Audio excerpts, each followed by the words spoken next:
There's no denying pivot tables are time savers. They're one of Excel's most powerful tools, but they have a lot of cool features that most Excel users will never discover on their own. So in this video, I'm going to uncover the pro tips and tricks that will take your pivot tables to the next level so you can analyze data like an Excel boss. And at the end of the video, please leave me a comment letting me know which trick you like the most. First up, let's talk about the feature that allows you to filter data across dates with the ease of a slicer. It's perfect for examining trends and making period comparisons. The data I'll be using for these examples is sales by date, segment, country, and product. And it spans, if we look at the dates, September 2023 through to December 2024. Now I've already inserted a pivot table and pivot chart on this sheet here. And you can see that the dates, if I right click and go into group, have been grouped by months and years. And from the insert tab of the ribbon, I can insert a timeline slicer. It will pick up any date fields I have in my source data. I only have one, so let's insert it for that. And I'll just bring it up here and slightly resize it in keeping with the chart size. From the timeline slicer, I can left click and drag to select the period that I want to display in my pivot table and pivot chart. Use the pull handles and it adjusts accordingly. From the drop down up here, I can choose whether the timeline displays years, quarters, months, or days. If we select quarters, I can easily select, for example, Q1 and Q2.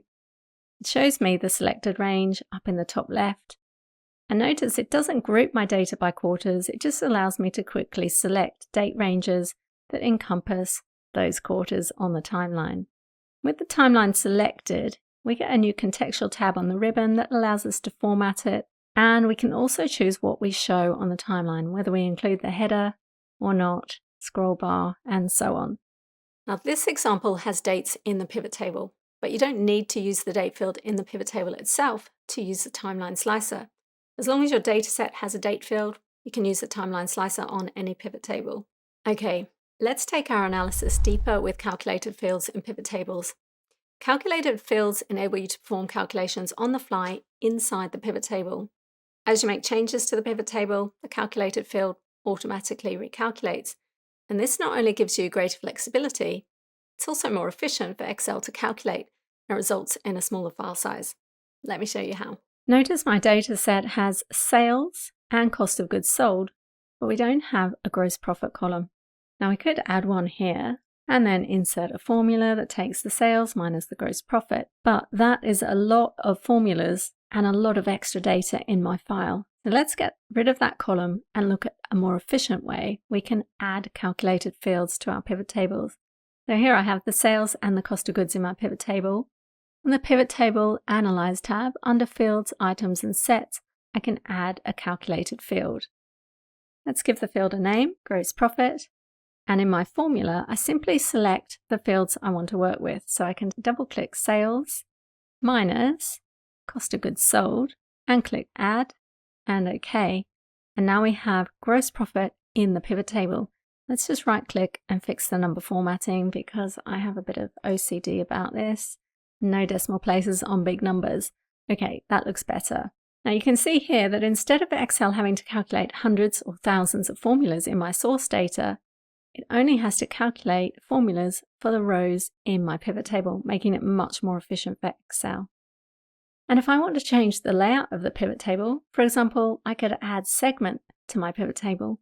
I haven't had to edit the formula, it just dynamically updates accordingly. Now, I should point out that I don't need the sales and cost of goods fields in my pivot table. I can take them out, and the gross profit formula still calculates. Next time you add a column to your source data, consider using a calculated field instead for improved efficiency and reduced file size. Here I have a pivot table that summarizes my data by country, and by default it's sorted in alphabetical order. However, I want to arrange them in order by geographical region. To do that, I can simply select the cell, and then when my mouse turns into the four-headed arrow on the edge of the cell, I can left-click and drag to rearrange them. Let's repeat that for Mexico. And now I have North America and South America and Europe grouped accordingly. And this sort order will stick even if I modify the pivot table layout or refresh it. So for example, I could add product to the rows, and you can see I still have USA, then Canada, then Mexico, and so on. Let's take that out and we'll look at another way we can sort. Let's say I want to sort based on the gross profit column. I can click on the drop down for row labels and then go into more sort options. And in here, I can choose to sort by descending order based on one of the columns. Let's select gross profit and click OK. And now we have France, Germany, Canada, USA, Mexico based on those countries' gross profit. But what if your data is broken out by months across the columns and you want to sort based on the last month in your dataset? Using the sort options via the drop down here, we only have the option to sort based on the sum of sales, and that's going to sort based on the grand total, which is not what we want. However, with a clever trick I learned from Bill Jalen, aka Mr. Excel, you can trick Excel into placing filter buttons on each column of your pivot table.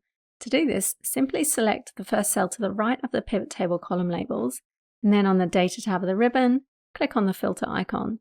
Now you can see I've got filter buttons in my pivot table, and I can click on the drop down for December and sort largest to smallest. And now my data is sorted based on this column. Just note that this doesn't work in pivot tables with nested column labels. Now, a big thanks to Mr. Excel for that tip. You'll find a link to his YouTube channel in the video description, so be sure to check it out. This next trick offers a powerful way to enhance your data visualization by applying visual cues directly to your pivot table data. And this can help in quickly highlighting important information such as key metrics, outliers, or trends, making your pivot tables not only a tool for analysis, but also for presentation. Here I have a pivot table showing gross profit by segment and product, and I want to visually identify the top and underperforming areas. I can do that with conditional formatting. Select the data on the Home tab, conditional formatting, top and bottom rules. For example, let's highlight the top 10 items, or let's actually change that to the top 5. Because these are positive, let's choose green fill with dark green text and click OK. Now we can see which segment and products are making the most profit. Likewise, let's format those underperforming segments. We'll choose bottom 10 and we'll change that to 5. We'll leave it light red fill with dark red text. That's in keeping with the bottom. And we can see which areas are underperforming. Alternatively, let's remove the conditional formatting from those cells and instead look at a heat map which will show how the various areas compare to one another. And now I can easily see the enterprise segment requires urgent attention across all product groups. Now there are loads of different conditional formatting options, so take some time to explore them yourself next time you're analyzing data to help find insights. If you're finding these tricks useful so far and you're curious about diving even deeper, our comprehensive pivot table course is the perfect next step. It's designed to transform beginners and intermediates into confident data analysts. So enroll now and unlock the full potential of pivot tables. You can find a link to the course in the video description. Multiple pivot tables from the same dataset can be incredibly powerful for comprehensive analysis, especially when you want to explore different facets of your data simultaneously or compare multiple segments. For example, here I have 2 pivot tables, one for sales by segment and one for sales by product. Let's say I want to filter these pivot tables based on the country field. Let's right-click and bring the field list back. And from here, I can simply right-click and add as slicer for the country field. Alternatively, you can go to the Insert tab and click on Slicer, and then you get a list of all the fields. Let's choose Country and click OK. Let me bring it over here and I'll just resize it a little bit so we can see it beside the pivot tables. Now, when I select a country in the slicer, the pivot table filters, but I want to filter this one as well. We can do that by right-clicking on the slicer and then going into Report Connections. And this is going to bring up a list of all of the pivot tables that are using the same source data. So I can connect this slicer to any of the pivot tables in this file. They don't have to be on this sheet. I want this one here. It's on the example number 5 sheet. So let's choose that one and click OK. And you can see now it's filtered to match the selection I make in the slicer. Both pivot tables update at the same time. As we've seen, slicers are a slick way to allow your users to filter data, but you don't always want to use a pivot table. Instead, wouldn't it be cool if you could reference the slicer selections in formulas? Well, with a clever trick you can. Let me show you how. Here I have a table that's constructed using formulas, and they update based on selections that I make in the slicer. It works by referencing a pivot table I have hidden.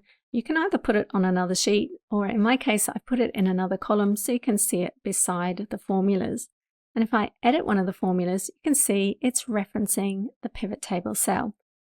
So as I select a different item in the slicer, the pivot table updates and my formula simply picks it up. Now, what if more than one item is selected in the slicer? Well, in this case, my SUMIFs formula can only SUMIF based on one of these values. So I've put a formula up here that checks if the second row of the pivot table is not blank, it's going to return a true or a false. If it's true, in this case, it's not blank, it's going to return this text, only select one item in the slicer. If it's false, that is, if it's blank, it's just going to return a blank. So as I select one item, my message goes away. If I select more than one, I get the message. We can take that one step further, and we can hide the values in our formulas by applying a logical test. If I open this column here, you can see I've got another SUMIFs formula that also references the value in the pivot table based on the slicer selection. And if there's a value in this second row, it does a logical test that checks. And if there is a value in that cell, it's going to return false. We can see here in this case it does. And when you apply a math operation, in this case multiply, to a logical test that returns a Boolean, false or true, it's going to convert that false or true into the numeric equivalent. In this case, false returns 0. And anything you multiply by 0, in this case the SUMIFs formula, is going to return 0. So this is the same as saying multiply by 0, and that's why we get zeros here. And if I choose just one item, if we look at the formula now, it's returning true, and that's the equivalent of 1. So all it's doing is multiplying my SUMIFs formula by 1, and thus displaying the results. So that's one way you can limit users from selecting multiple items in your slicers. Alternatively, you can capture all selections in the slicer and use them in your formulas, but not all formulas will take an array of values, so this has less application. The getPivotData function is misunderstood, with most Excel users preferring to turn it off, but I'm going to show you how it can be super useful. When you reference a cell in a pivot table, Excel inserts the getPivotData formula automatically. And if you don't know how to use it, it can be an invasive experience. Now you can turn it off by selecting the pivot table, and then via the Pivot Table Analyze tab under Options, deselect Generate getPivotData. Wait, before you turn it off, let me show you why you should use it. Let's say you're building a report and you want to display the total sales and gross profit at the top of the report. Let's first of all add the gross profit back into this pivot table. And now all I need to do is reference the cells in the pivot table that contain the values I want to display. I don't even have to know how to write the getPivotData formula. Now when I filter the pivot table, the position of these cells is changing, but I'm not having to edit my formulas. They just automatically return the correct information. This makes your reports extremely robust, and it's why you should always reference values in pivot tables using getPivotData. Now, one of the reasons getPivotData formula is difficult to use is because it hard keys the values. So for example, if I want to return the sales for channel partners and then copy that down, I get the same result. And that's because channel partners is hard keyed in the formula. All you need to do is replace that with a reference to a cell, and now when I copy the formula down, I get the correct results. And my formula is going to pick up changes in the pivot table based on the slicer selections that I make. And if my layout changes, for example, if I add product back in, I'm not having to mess about editing these formulas. So next time you're cursing the getPivotData function, remember spending a few extra seconds to set it up the way you want will save you work and avoid formula mistakes if your pivot table changes shape. With pivot tables, we can easily calculate month over month, quarter over quarter, and year over year, which is particularly useful for tracking growth, detecting declines, and identifying patterns in your data. So let's analyze how our sales have performed month over month. I'll start by adding the sales to the values area again. Let me right-click and format the number. We'll use comma separator and no decimal place. And then all I need to do is right-click, show values as, and then difference from. And here the base field will be the months and the base item is the previous month. Click OK, and now I can see how the sales have changed from one month to the next. Notice it restarts at January each year, and that's because my dates are grouped. Let's rename this column month on month, MOM, and I'll right align it in line with the numbers. Earlier we looked at profit by segment and product, and we can see that enterprise was making a loss across the board. Let's expand this pivot table to include the countries to try and identify if there's a specific region that's responsible. And it looks like Canada and the USA are the biggest offenders. Now I can drill down to the transactions for the USA by double-clicking on the cell value. This places the data on a new sheet where I can see exactly the line items from my dataset that make up that amount. You can double-click on any value cell to get the underlying data that makes up the amounts, which is super handy for auditing and digging deeper into specific areas of your data. Of course, you may want to prevent your users from seeing underlying data, in which case you can right-click and go into the pivot table options, and then on the Data tab, deselect Enable Show Details, and that will stop users being able to drill down. Let's say you have a different manager responsible for each country, and you need to provide them with a separate report. Once you get your pivot table set up with the formatting and layout that you want, simply add the country field to the filters area, and then on the Pivot Table Analyze tab, under Options, choose Show Report Filter Pages. It lets you choose the filter item. I only have one, so we'll click OK. And just like that, I have a separate sheet containing a pivot table for each country ready to send to my managers. One of the gripes people have with pivot tables is they're ugly and formatting is restrictive. So check out this video next where I show you how to transform ugly pivot tables into slick reports using techniques that will significantly enhance your reporting capabilities. Thanks for watching. I'll see you in the next video.